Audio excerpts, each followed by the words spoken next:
Welcome to Ceasefire, where civics meet civility and engagement meets empowerment. Ceasefire is hosted by former Bernie ISD trustee and owner of the Bernie Bookshop, Dale Adams, and by former Bernie City Council member and local insurance agent, Ron Cisneros. Ready, aim, ceasefire. Good morning, Kendall County. Welcome to Ceasefire, brought to you by the Bernie Bookshop. My name is Dale Adams. And I'm Ron Cisneros. And today we're going to talk about something that everybody probably thinks about twice a day. What laws can I ignore? Yeah, now, why twice a day? Is that because we speed on the way to work and speed on the way home? There you go. And maybe there's a couple more in there. I don't appreciate the way you were staring at me when you made that comment. What are you implying? Nothing at all. Oh, goodness. Well, this is a great topic. We've talked about this a lot because, speeding is a great example. You know, I go to Houston a lot to go see my granddaughter. And I usually say a little prayer as soon as I get on I-10. And then I think to myself, I'm asking God to keep me safe on the way to Houston. But I have a tendency to go a little bit over 80. And maybe, I'm asking for something. But at the same time, I'm saying, I'm going to live on the edge a little bit, And maybe I could help myself a little bit, too, by staying within the limits of the law. You could do that. I could. But you don't. Yeah, but I don't, right. No, we're not saying anything here. No. But, it got us thinking. Dale and I have talked about this. And how many other laws do we break regularly? And some of them might seem dumb to us. Some of them we just think don't relate to us. But what are the consequences of doing that, too, like when we ignore those laws? Yes. And what about when other people decide that there's laws that they don't like? Yeah. And yet we do. I have a law that I never even thought about. There's a law that says you've got to attach your trailer to your truck with chains and all kinds of stuff. And I didn't used to think about that law much, but I got wiped out by a loose trailer, and now I'm fully in favor of that law. Well, Dale and I have a mutual friend that is anti-leash laws. And I was on the city council when we adopted leash laws, so I get a hard time from him regularly. But my motivation was that my son was chased by an aggressive dog in downtown Bernie. And I thought, okay, that's it. I've had enough. Let's put an end to this. Our personal experiences definitely guide what laws we feel are good. Right. A lot of times. Yeah. Absolutely. So should we dive in with some laws that we think people break all the time, or where do you want? Well, we can do that if you want. Let's start with a few of them. So I want to give us some examples, and let's start with some driving laws. Obviously, speed limits. Yeah. And I'm raising my hand here, fully admitting I break that law all the time. Good thing you're not in a court of law.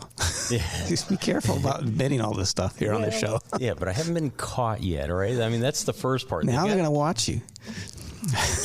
Yeah. Well, the way I buy cars, they'll never know which one I'm in. That's true. You switch every 6 months. Another one, distracted driving. Cell phone usage. Anybody here want to cop to that one? No. Oh, yeah. So we're all saints in this room. Okay, I like that. Okay, what about? Here's a good one.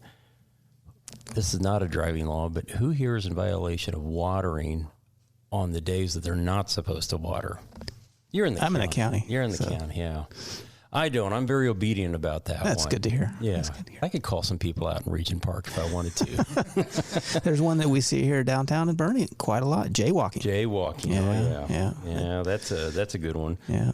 Of course, leash laws. I mean, I still see loose dogs everywhere. Yeah. And those big horned ones are running around all the time. Every night I see them all the time. They need to be on a leash. What about sheds, backyard sheds? A lot of people do not go through the permitting process or anything to put a shed in their backyard. Is there a city law for that? I thought that was homeowners associations. No, it's a city ordinance. Oh, okay. Yeah. Pay a nice little, I think they call it a permitting fee. Yeah. I've got other words for it, Yeah. and then, you go and beg and ask them for a waiver, and then they tell you where you can put it. Okay, another reason. The shed. Another reason I live in the county. In the county, yeah.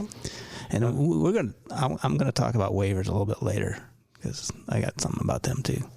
Now, what about some non-laws, but some rules that businesses have, like HEB, 15 items or less?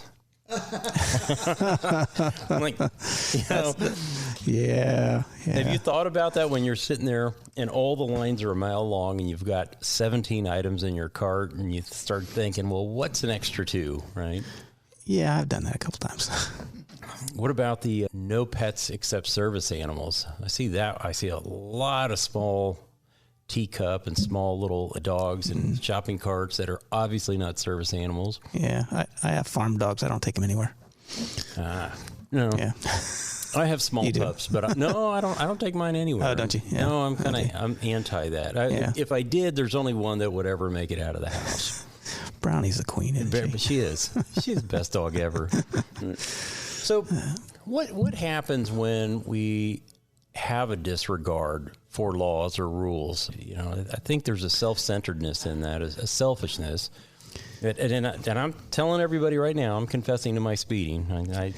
But there's two sides to that, though. There's the side of disregard for the laws, which is a selfishness side. But there's also the side of, if people are disregarding it, should we have that law? And having so many laws for every little thing you do, it comes to the point where you've got to disregard some of them because otherwise you couldn't get your day done. Right. And maybe that should indicate that we should get rid of some of them.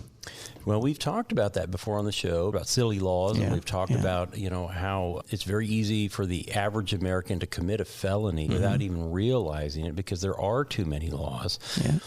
But what about some of these examples that we gave that are just basic common sense safety laws? And in fact, why don't we start by talking about laws in general, why we even have them? And I think safety is one of the first reasons. I disagree with that. I think that's the second reason. The first reason is to prevent us from killing each other.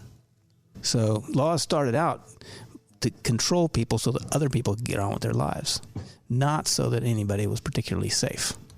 Now, lately, in the last 50 or 100 years, we've got laws that keep us safe from ourselves. And I'm of two minds of that. It's nice to have those laws to keep us safe from ourselves, but at the same time, we should actually be thinking about that ourselves and have enough brains to wear our seatbelt. Yeah.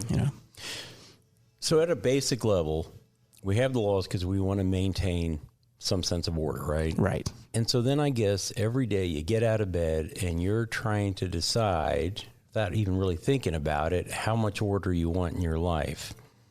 Right. And our disregard for certain laws is basically, it's either self-centeredness or it's an assumption that these laws aren't really required to maintain order. Right. They're pointless and I disagree with them. Right. Yeah. Letting my dog off the leash is not going to create world chaos or going 2 miles over the speed limit. But at some point, we have to rein ourselves in and say, okay, but I have to be obedient to this rule because I need somebody else to be obedient to another rule. Right. Society needs to function. Right. Right.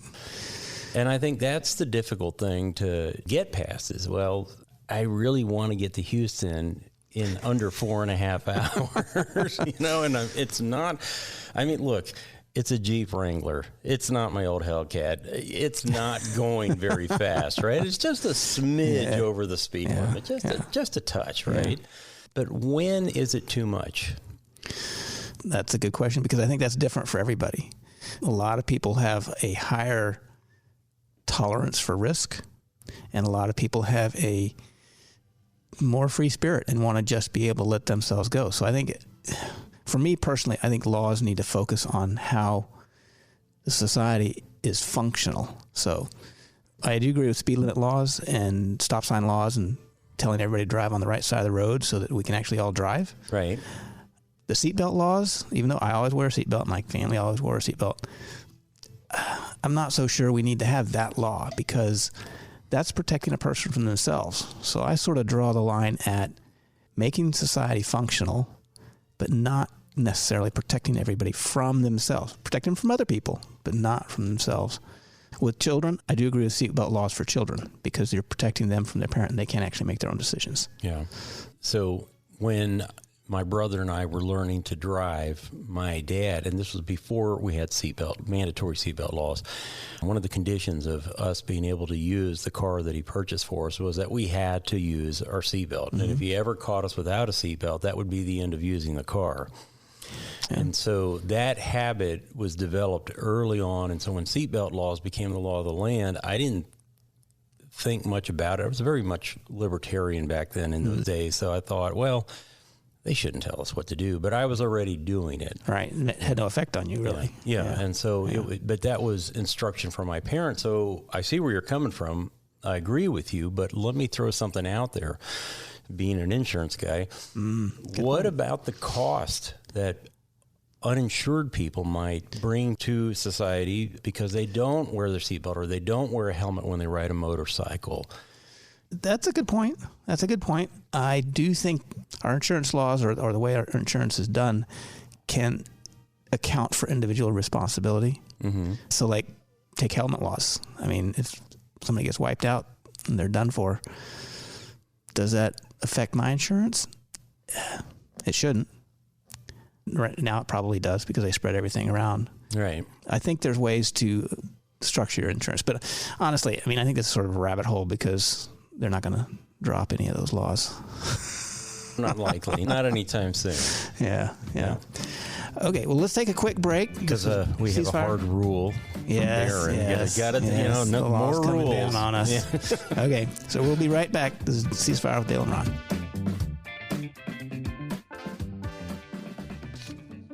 Bernie has its own bookshop. In fact, it's called the Bernie Bookshop. Hi, I'm Dale Adams, inviting you to get lost. Get lost in a good book in our relaxed and casual atmosphere. We have a wide and eclectic selection in the Bernie Bookshop. We pride ourselves on finding what you are looking for. We do author meet and greets, host writing workshops, and can connect you with a good book club. And your young ones will absolutely love our kids section at the Bernie Bookshop. And while we want you to get lost, we're easy to find, as we're in the heart of Bernie at the back of the Richter Tavern building. We are the Bernie Bookshop.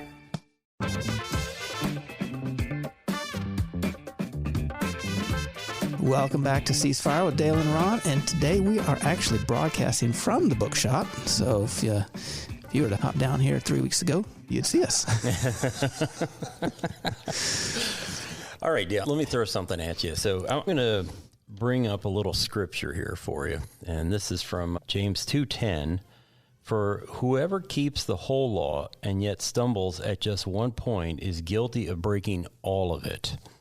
So, we're talking about these little smidges, this little toe over the line thing, and it's right out of the Bible. It's telling us, no, it's all or nothing. Yeah, right? I think the Bible actually says everything that you can ever think of. And this is an example of, it's already said, the broken window law, or the broken window theory, where if you have your city and you allow people to break windows, then more crime is going to develop. And New York went through this a lot, and Giuliani cracked down on the broken windows, and crime went down massively, all kinds of crime. And so the point is, you can't let the little stuff go. You've got to follow the rules on everything. And I think this also comes to the point that when you've got a bunch of laws that nobody's paying attention to, then they start not paying attention to any laws, because laws are just suggestions, and maybe I'll follow that law tomorrow, not today necessarily. And you can't slack off with that. I think the problem is that we have so many laws that aren't enforced that it develops a culture of disregarding the laws because some are kind of trivial and some are important. Right. Well, and as we've talked about before, there are so many laws that we can't even name them all anymore. If we were living in the ages of the 10 Commandments, where we just had those 10, everybody would know what's right and what's wrong. But that's impossible for everybody to know everything. I mean, we can't even figure out our tax code. And then you have federal law, state laws, municipal rules, and then rules of behavior, things that are unwritten, your unwritten rules. Like, just fall under reckless behavior laws. And so it gets to a point where it's not just always a lack of respect for laws. It's just an ignorance, and I don't mean that in a negative way. Like, you just cannot know every law out there. Right. And I think laws require two things: our respect and our participation. Mm-hmm. And it's difficult to respect laws that are silly or trivial, and it's difficult to participate if you're unaware of all of the laws, right? And these issues are on our leaders. I mean, they're the ones that come up with the laws and decide not to get rid of the dumb laws. And personally, when people come to me and want to get elected, I don't necessarily ask, what have you accomplished or what new laws are you going to pass, but what ones have you gotten rid of? I would love to hear our elected officials say, yes, I got rid of this law and this law and this law. And I'd be like, okay, hallelujah, thank you. Yeah. Even if it's meaningless and it's not enforced, having it there is a potential source of abuse. So if we have laws that say you can't ride a donkey down Main Street, but nobody ever enforces it, and then the city council doesn't like somebody who goes in the parade and rides their donkey down the street, they can say, oh, well, by the way, we've got this law that says you can't do that. We're going to have to pull you over and stop you. And it's like, come on, either get rid of the law or enforce it. Right. I'm personally the favor that all laws should be enforced strongly. And if that's a problem, then they should get rid of them. There's no point in having a law that you can't enforce, or it would be disruptive to society if you enforced it. So what about unjust laws? Unjust laws, yeah, that's a problem. Laws, yeah. And those should be enforced even more, because then the people step up and say, that's enough. That's an interesting take. I don't know how I feel about that. Because you got to get rid of the bad laws. Yeah. You have to. And if they won't do it when it gets ignored, then you've got to enforce it so that it forces the legislators to get rid of them. So with unjust laws, do we have an obligation to not be obedient? Yes, I would say so. Yes. I would agree. And I have a quote here. I get a couple of them, actually. If a law is unjust, a man is not only right to disobey, he is obligated to do so. That's Thomas Jefferson. Yeah. Obligated to do so. And here's another one. One has not only a legal but a moral responsibility to obey just laws. Conversely, one has a moral responsibility to disobey unjust laws. MLK. Yeah. And Thoreau said that too. He had a whole little booklet on civil obedience, civil disobedience. It is our responsibility as citizens to disobey those laws. And then they get enforced, and then the justness comes forward and everybody sees it. And so then they get rid of them, hopefully, theoretically. So we then do see a time where it is necessary to break a law. Yes. True. Good point. So let's go back to speeding for a second. Not that I'm trying to advocate for speeding, but there was a point in this country when I was 55. Learning to drive, we had the double nickel law, and that was nationwide. And, I think what we were told is that, one, it would help us save on gas usage, right? Or reduce gasoline usage. And the other thing was that it would save lives. Yeah. Right? Yeah. And I don't know. I can't tell you for a fact that it did either one of them. I honestly don't know. I do know that nobody drove 55. Yeah. Maybe my grandparents did, but I don't know. So certainly not any of my parents, and not me, not my brother. I don't know of anybody that actually said, I'm going to go to Houston and drive 55 the whole way. Yeah. And I don't remember when we got rid of that. It probably, mid-90s or something, or early 90s?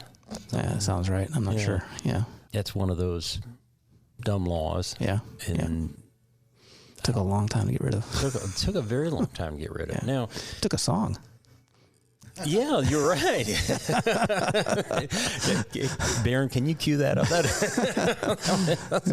We could have used that a few weeks ago on our song episode. Forgot about that. There's a safety law, right? It wasn't I don't know that it was a very wise law. I don't know if this is a very noble thing to say, let's do away with that one. It's not like segregation laws or anything, right? But the general public fought back on that. Yeah, but it's hard to fight back on that one safely. Because the interesting thing about the speed limits now is apparently TxDOT goes out there and watches traffic and takes readings on the average speed that people go. And they set that as the new speed limit because they're saying, okay, people have a sense of safety in themselves. And so the safest speed for somebody to drive is the same as everybody else. If everybody's going the same speed, then the highway's pretty safe. And so take that and they I like this. It's a sort of evidence-based speed setting. And I thought that was pretty cool when I heard about that they're doing that now. Yeah, I agree. And that seems more logical than just coming out there and arbitrarily picking a number. Right. And it's especially frustrating when you find out that the highways are designed for certain speeds, right? Yeah. And so there's this maximum speed that they consider safe, but then like around a corner, for example, and then they'll say, well, so 70 is great, but we're going to make you do 45 around this corner. Yeah. It's like, yeah, I think actually when they were first created, the specifications were to be safe for speeds of 120 miles an hour, something like that. Oh, really? Yeah, very high speeds. But I mean, I think when they first started making them, they didn't have a lot of these sharp turns that we have now. Yeah. They were mainly straightaways between cities and stuff like that. And I don't even think they had loops at that point. Yeah, they probably made these rules in Lubbock, right? Yeah. That's right. Straight lines everywhere. Yeah. I want to talk a little bit about the sort of flip side of some of these rules, and that is waivers. And I'm looking at you in the city and the county, and we have a lot of rules on development and laws about what you can and can't do. And it seems to me that there's a lot of people that come before the city council, the county courthouse, and ask for waivers from these rules. And it always irritated the heck out of me, because if there's a waiver, if you're getting a waiver from a rule, then there's something wrong with that rule. And I think that reflects very poorly on our commissioners and our city council people, because every set of laws or group of laws should encompass whatever you're allowing in your community. And they don't. In fact, I think some of it's intentional that you have to ask for a waiver for something, which means you're allowed to break that rule. And so that encourages people to break rules. Yeah. And so I think the whole waiver system that we've got, that I've seen around our community, I think is really poorly thought out. I think when you set rules, that when I was on council and we'd create policy, you have to come to that approach with some humility and recognize that you don't know every possible scenario that's going to come down the road. Right. Before I got on council, the city had already adopted a rule that did not allow digital displays at gas stations. They didn't want the big, well, like the school district has that message board out in front of the schools. Out in front of the schools.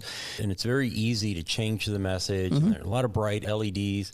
Right. And the city said, well, we don't want to see that at gas stations. So we don't need you to advertise a Coke and 2 hot dogs for $1.99 with bright red, green, and blue lights. And it made perfect sense to me. An individual in town that owned a fueling station put one of those up and then kind of came and asked for forgiveness, right? Rather than did it the backwards way. And what he was trying to do was just get a display for fuel prices. He wasn't interested in doing the advertising. And we realized that when he came and spoke to us, that what he wanted to do was save money and keep employees safe and dry. If it's raining outside and the fuel prices change, they'd have to go out there with that big pole and the little suction cup and change the display. And he didn't want to do that anymore. He didn't want to put his employees out there anymore. He wanted to save time and be more efficient. And we thought about it sitting there on that council. And if I remember correctly, all 5 of us agreed, this is dumb. This is a dumb rule. And, so we took a break on that, and we came back a few weeks later, and we completely changed the law. That's the way it should work, yes. And when something comes up that says something needs to be changed, then you should change it. When I was on a school board, we went through a process to become a district of innovation, which the state says if you have great grades and everything's going kosher in your school district, you can apply for this distinction, which means you don't have to follow a bunch of their rules. And I thought, well, this is absurd. Why do you make anybody follow these rules if it's a great thing to be able to get out from under the rules? Just get rid of all those rules. Right. And I mean, it's still that way, but they didn't change anything. But I just thought, we applied for it and we got it, and it's great. It gives the school district a lot more flexibility. But it's absurd that you have to beg for exclusion from a set of rules. Yeah. And that happens all the time. Okay, so with that, we are going to talk about a book. And I didn't have a book about what rules you shouldn't follow. So I just thought I'd go to the true crime section and now, these are rules that you should follow. There's a book that covers the Wikipedia Encyclopedia of Serial Killers. So there's all kinds of bad people and stuff like that in here, but it's a whole collection of that. And I know some people like to look in and find out about all these weird people that kill people. And so we got it at the bookshop. It's kind of cool. Had a lot of information in it.